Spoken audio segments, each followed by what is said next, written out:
नाना चांद का बिजनेस ऐसे कैसे सबको बढ़ सकता है? नहीं, ऐसा नहीं होगा। मुझे कुछ करना पड़ेगा। राहा, आज आपने रब नवाज के सामने बोला कि उस कंपनी के शेयर्स मत खरीदें क्योंकि वो एक ट्रैप है। उस टाइम तो मैंने आपकी बात पे यकीन कर लिया क्योंकि मेरे मुताबिक आप उस कंपनी में इंटर्नशिप कर चुकी हैं। लेकिन अभी मैं एक दोस्त की हैसियत से आपसे पूछना चाहता हूँ कि आपने ऐसा क्यों कहा कि वहाँ पे ओनरशिप डिस्प्यूट चल रहा है? मैं अभी आपको नहीं बता सकती। देखिए, आपने मुझसे एक दोस्त की हैसियत से पूछा तो मैं भी आपको उसी बेस पे बता रही हूँ। बस वो शेयर्स मत खरीदें और किसी और को भी मत खरीदने दें। ठीक है, लेकिन राहा, मैं एक बिजनेसमैन हूँ। मैं अपना हर फैसला डेटा और रिसर्च की बेस पे करता हूँ। हाँ, अगर आप इतने यकीन से कह रही हैं तो फिर शक की कोई गुंजाइश बचती नहीं है। Thank you sir. सर, मुझे तो लगा था आप ये सब मुझे फ्रेंडशिप की बेस पे बता रही हैं। देखिए, अब आप बताएं या ना बताएं, मैं तो यकीन कर चुका हूँ। कभी कभी ये पता होना कि कोई आप पर यकीन करता है, यही काफी होता है। इसी को तो भरोसा कहते हैं। वैसे मुझे अच्छा लगेगा अगर मैं आपका भरोसा वापस ले।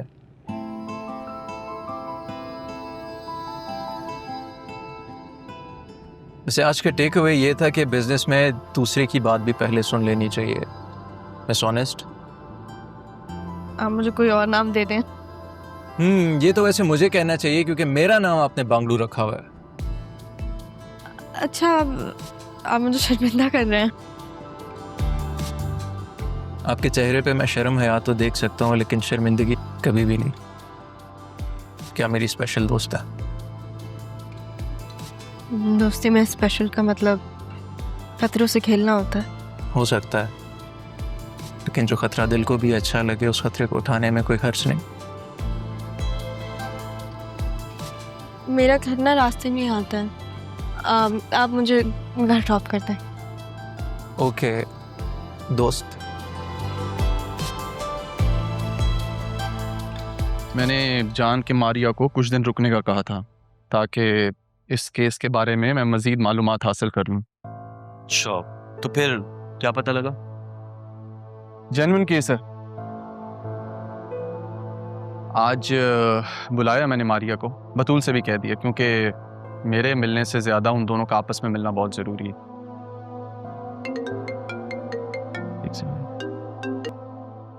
जी कबीर साहब। क्या मैं आपसे मिल सकता हूँ बेटा? काम था। जी बताइए। वो जरीउन के बारे में कुछ बताना था। ठीक है, अभी मैं फ्री हूँ और आपकी शॉप से ज़्यादा दूर भी नहीं हूँ। मैं आपको लोकेशन भेजता हूँ, आप आ जाएं।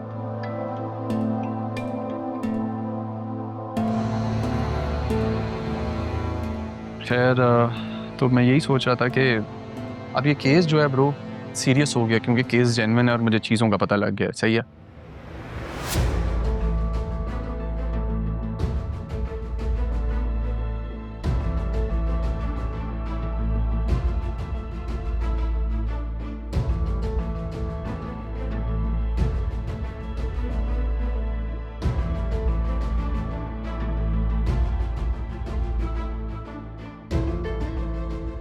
सॉरी अम्मी, मैंने घर छोड़ दिया है। अब मैं ये सिम भी बंद कर दूंगी और काशिफ अभी दूसरी सिम भी ले आएगा।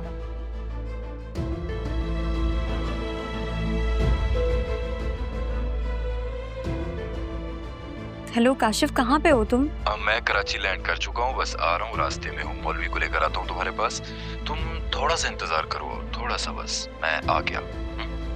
ओके।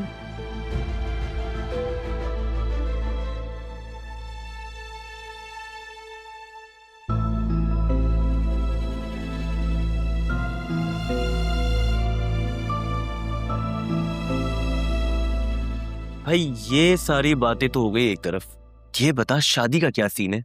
ये सब बातें एक तरफ करके तुझे मेरी शादी का ख्याल कहाँ से आ गया?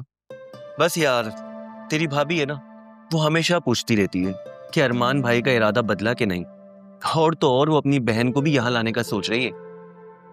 फिक्र मत करना, भाभी से कहना मैं खुद आऊंगा उनसे मिलने और आके खुद मना करूंगा। थोड़ा सा नाराज होंगी, समझा देना। अरे नहीं भाई नहीं, तुझे खुद करनी नहीं है और मेरी हुई हुई शादी क्यों खराब करने पे तुला हुआ है यार। यार बन, गद्दार ना बन।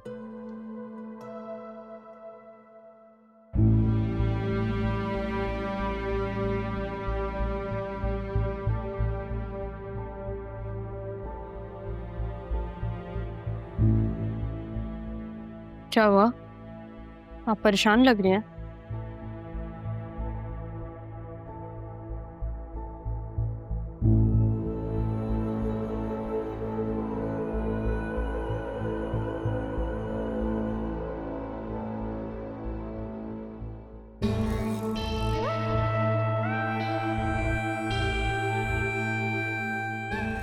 Sidra, I am so sorry यार, मैं थोड़ा लेट हो गया।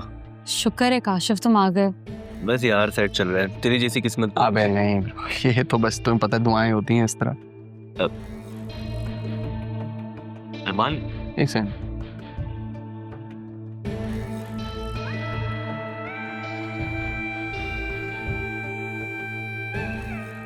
मौलवी किधर है? वो मौलवी साहब एक निकाह पढ़ाने गए हैं, थोड़ी देर में आ जाएंगे। मेरे दोस्त भी उसके साथ है। किसी बहुत अपने ने बहुत मान से कहा,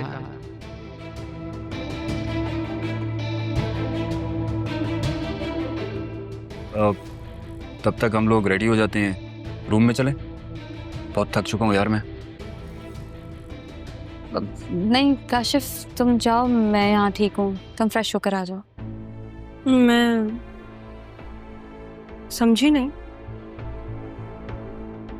सिद्रा घर पे नहीं है, मैं उसे कब से फोन कर रही हूँ। मैं समझी घर पे ही होगी, मगर वो आपने अब्बू को बताया? तुझे कुछ नहीं पता, उसे तो सिद्रा कभी नजर ही नहीं आई।